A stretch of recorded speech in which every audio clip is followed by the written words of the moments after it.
মুর্শিদাবাদ জেলার কান্দিতে জাতীয় কংগ্রেসের কান্দি ব্লক ও শহর কংগ্রেসের উদ্যোগে একটি প্রতিবাদ মিছিল ও কান্দি থানাতে ডেপুটেশন দেওয়া হয়। কংগ্রেস নেতা ও প্রাক্তন সাংসদ অধীর রঞ্জন চৌধুরীর নেতৃত্বে এই প্রতিবাদ মিছিলে উপস্থিত ছিলেন জেলা ও মহকুমা ও ব্লক স্তরের কংগ্রেস নেতৃত্ব। কান্দি শহরের বিভিন্ন রাস্তাতে এই মিছিল যায় এবং শেষে কান্দি থানাতে এসে ডেপুটেশন দেওয়া হয়।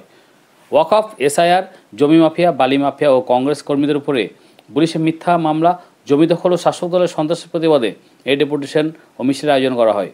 উপস্থিত ছিলেন অধীর রঞ্জন চৌধুরী, মনোজ চক্রবর্তী, প্রাক্তন কান্দির বিধায়ক শফিউল্লাহ খান ও ভরতপুরের প্রাক্তন বিধায়ক কমলেশ চ্যাটার্জি ও কংগ্রেসের কর্মীবৃন্দ। সর্বশেষে একটি সভার আয়োজন করা হয় এবং এই সভাতে বক্তব্য রাখেন অধীর রঞ্জন চৌধুরী। কিন্তু ভারতবর্ষের আজকে সরকার তাদের মনে না, ভারতবর্ষের রেলের জমি, ভারতবর্ষের সামরিক বাহিনীর জমি, তার থেকেও নাকি বেশি জমি আছে ওয়াকফের। এটা একটা প্রচার, সত্য নয়। তাই সেই ওয়াকফ সম্পত্তিকে সরকারি হাতে করতে হবে।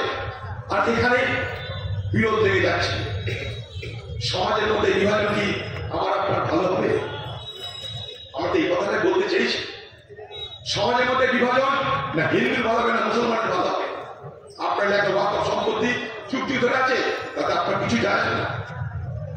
আজ নতুন করে সেই ওয়াকফ সম্পত্তি সরকারি হবে না বেসরকারি হবে, সমাজের হবে না সমাজ থেকে কেড়ে নেওয়া হবে, তার জন্য লড়াই কেন? আমাদের অনেক কিছু দরকার, রুটি দরকার, চাকরি দরকার, স্বাস্থ্য দরকার, রাস্তা দরকার, বাঁধ দরকার, অনেক কিছু দরকার। সেসব নিয়ে আলোচনা নাই দেশে, সেসব নিয়ে আলোচনা নাই রাজ্যে, সেসব নিয়ে আলোচনা নেই। কোথায় মন্দির হবে, কোথায় মসজিদ হবে, কোথায় পাহাড়ে, কোথায় সাগর তীরে, কোথায় মন্দির হবে, কোথায় মসজিদ হবে, সেই মসজিদের বিশেষ নাম রাখতে হবে, বাবরি মসজিদ নাম রাখতে হবে, না হলে সেটা মসজিদ হবে না।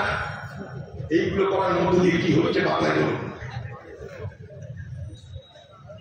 2024 সালে আমি হেরেছি, সেদিনও বলেছিলাম সাম্প্রদায়িক বিভাজন তৈরি করেছে মমতা ব্যানার্জি।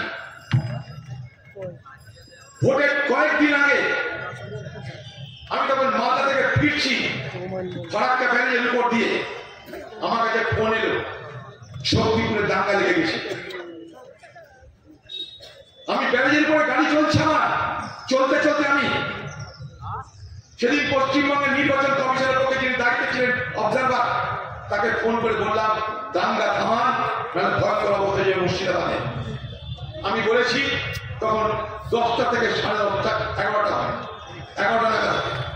আর ভোর 3টের মধ্যে শক্তিপুরে 3 ব্যাটালিয়ান কেন্দ্রীয় বাহিনীকে মোতায়েন করতে পেরেছিলাম দাঙ্গা থামানো গেছিল। এলাকার মানুষ, আপনাদের সঙ্গে আমার ভোটের সম্পর্ক নয়, নির্বাচনের সম্পর্ক নয়, আপনাদের সঙ্গে আমার আত্মীয়তা, ভ্রাতৃত্ব, বন্ধুদের সম্পর্ক। তাই মিথ্যা কথা বলে আমি কখনো কোনো কাজ করতে চাই না, মিথ্যা কথা আমার করতে হবে। 3টের মধ্যে দাঙ্গা থামিয়ে দিলাম। তারপরের দিন আমি যেতে গেলাম শক্তিপুর, আমাকে বাজার সাথে আটকে দেওয়া হলো, আপনার যাওয়া হবে না, কারণ আমি গেলে দাঙ্গাটা থেমে যাবে, হিন্দু মুসলমানদের শান্তি ফিরে আসবে, সেটা না পছন্দ তৃণমূল দলে। ঠিক সেই দিন তৃণমূল দলের বিধায়ক বক্তৃতা দিচ্ছেন টিভিতে, মিডিয়াকে, সংবাদ মাধ্যমকে, যে মুর্শিদাবাদ জেলায় 70% মুসলমান, 30% হিন্দু। মুসলমান যদি মনে করে 30% হিন্দুকে মেরে গঙ্গায় ভাসিয়ে দিতে পারে। প্রতিবাদ করেছি আমি, নির্বাচন কমিশনকে বলেছিলাম, নির্বাচন কমিশন নোটিশ দিয়ে এফআইআর করতে বলেছিল সরকার। বাংলার মুখ্যমন্ত্রী চুপ করে থাকলো, নিন্দা করলো না, প্রতিবাদ করলো না। কারণ একটাই, তার নির্দেশেই হয়েছিল। তার নির্দেশে দাঙ্গা কেন?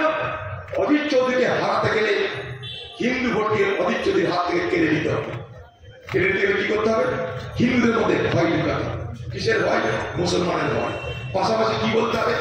পাশাপাশি বলতে হবে এই বহরমপুর লোকসভায় কংগ্রেস আর তৃণমূলের মধ্যে মুসলমান ভোট ভাগাভাগি হয়ে যাবে। সব হিন্দু যদি একতরফা বিজেপিকে ভোট দেয়, তাহলে বিজেপি শীত হয়ে যাবে, নরেন্দ্র মোদীর হাত শক্ত হয়ে যাবে। প্রচার করছে কে? টিএমসি পার্টির এজেন্সি, টিএমসি পার্টির পয়সা করা এজেন্সি। কোথায়? হিন্দুদের গ্রামে গ্রামে গ্রামে গ্রামে। মুসলমানরা আক্রমণ করবে, ভোটের পর হিন্দুরা থাকতে পারবে না। এখন সব হিন্দু এক হয়ে যাও, নাহলে আমাদের বাঁচার রাস্তা নাই। হিন্দুদেরকে এক করে দেওয়া হবে। আর মুসলমান গ্রামে কি প্রচার? এতদিন তোমরা দাদাকে ভোট দিয়েছো, এবার তোমরা ভাইকে ভোট দাও। কোন ভাই? ইমামের ছেড়ে তাকে ভোট দাও। কোন ব্যক্তির ভিতর কোনো অভিযোগ নাই, সে একটা বিরাট ক্রিকেটার, কোনো অভিযোগ নাই। প্রচারের ধরনটার কথা বলছে, প্রচার করতে পারতো কংগ্রেস খারাপ, কংগ্রেসকে ভোট দিও না। অধীর চৌধুরী বদমাস, অধীর চৌধুরীকে ভোট দিও না। অধীর চৌধুরী চোর, তাকে ভোট দিও না।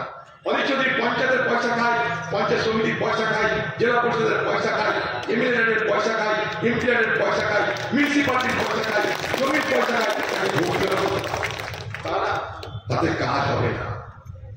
যখন কাঁদছে আমাকে বলছে, আমি ভাই 5 বার নামাজ পড়ি, এটা আমার গোটা দিনের কাজ। এই দেখেন মসজিদ, উনি মসজিদের বারান্দাতে দাঁড়িয়েছিলেন, বলছে আমি ধর্মপাল মানুষ, কদিন বাঁচবো, তাই আল্লাহ তাআলার কাছে প্রতিদিন 5 বার করে দোয়া করি, নামাজ পড়ি, এতেই আমার জীবন চলে। আমি গরিব মানুষ, আমার কেউ না, ছোট একটা পরিবার দেখ, আপনারা আমাদেরকে বিচার দিন বলে আমার করে খাচ্ছে। আমি তখন ওনাকে কথা দিয়ে এসেছি যে হ্যাঁ, আপনার বিচারের জন্য আমরা লড়ব। সেই লড়াই করতে গিয়ে এখানে এসেছি, জানি কোনো কাজ হবে না, কিন্তু মনে রাখবেন এখানকার এত মানুষকে বলে গেলাম, এই আইসি এই মানুষটাকে, ধর্মপান একটা মানুষকে, নিরীহ একটা মানুষকে এই অত্যাচার করার জন্য এখানকার আইসিকে শাস্তি পেতে হবে, পেতে হবে। দেরি হতে পারে, আবার বলে গেলাম, এখানকার পুলিশ বাহিনীর সামনে দাঁড়িয়ে বলে গেলাম, এখানকার মানুষের সামনে দাঁড়িয়ে বলে গেলাম, 2 দিন আগে কিংবা 2 দিন পরে এই আইসিকে আমরা শাস্তি দেওয়ার ব্যবস্থা করব। আমরা জানি কি হচ্ছে কালীতে, জানি মুর্শিদাবাদে কি হচ্ছে, জানি পশ্চিমবঙ্গে কি হচ্ছে। এখানকার দাদাভাই কোম্পানি, সেই দাদাভাই কোম্পানির এজেন্সি নিয়েছে এখানকার আইসি।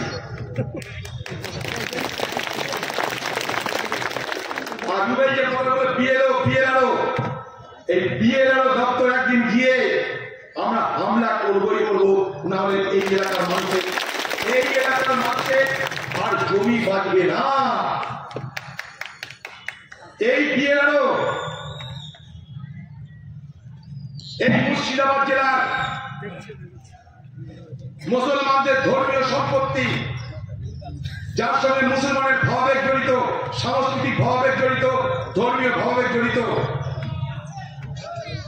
সেই ওয়াকফ সম্পত্তি খতিয়ান 1-এ নথিভুক্ত করতে গিয়ে মুসলমানদের জমি হাতছাড়া করছে।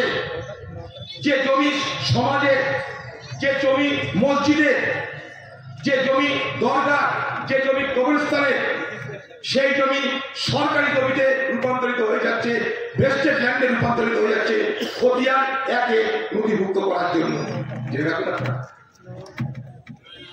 মোদি কি করছে?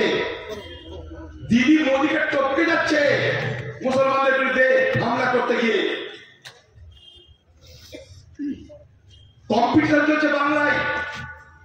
মোদির থেকে দিদি শুধু বড় হিন্দু নয়, মোদির থেকে দিদি আরো বড় মুসলমান বিরোধী, সেটাও প্রমাণ করার চেষ্টা করছে। এই আইন এনেছিল মোদি, আমরা তার বিরোধিতা করেছি, প্রতিবাদ করেছি। সেই প্রতিবাদ করতে, আন্দোলন করতে চেয়েছিলাম, বাংলায় আন্দোলন করতে দেওয়া হয়নি, বলছে দিল্লিতে চলে যাও। কিসের জন্য বলেছিলাম আমরা আন্দোলন করতে? তার কারণ ছিল, আমি এখানে হিন্দু শহর, আমি এটা জানি, এটা হিন্দুদের শহর, আমি জানি। এখানকার হিন্দু মন্দিরে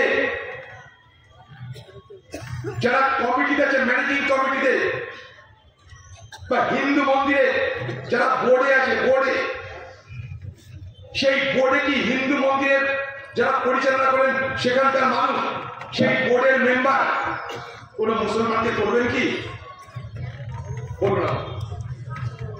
করবেন না। পুরীর মন্দির, বৃন্দাবনের মন্দির, সেই মন্দিরের বোর্ডে কোনো মুসলমান আছে না। পাঞ্জাবের গোল্ডেন টেম্পল, তার বোর্ডে কোনো মুসলমান আছে নেই, হিন্দু লোক নেই, শিখ ছাড়া কেউ নেই। কোন খ্রিস্টানদের সম্পত্তি, তাদের বোর্ডে কোনো মুসলমান আছে, হিন্দু আছে নেই। এটাই তো আমাদের ভারতবর্ষ। ভারতবর্ষের সংবিধান সে অধিকার দিয়েছে 14-19 আর্টিকেলে, যে প্রত্যেকটা ধর্মের মানুষ তাদের মতন করে তাদের ধর্মীয়, তাদের সাংস্কৃতিক প্রতিষ্ঠান তারা পরিচালনা করবে। সেই জায়গায় বিরোধিতা করেছি আমরা যে খামোখা যে সম্পত্তি হিন্দুদের নয়, যে সম্পত্তি সরকারের নয়, যেটা সমাজের সম্পত্তি, সেই সম্পত্তি কিভাবে তারা রক্ষণাবেক্ষণ করবে কি করবে না, তার জন্য সমাজকে ছেড়ে দাও, খামোখা এটা নিয়ে হস্তক্ষেপ করতে দিও না, এটা আমাদের বক্তব্য ছিল।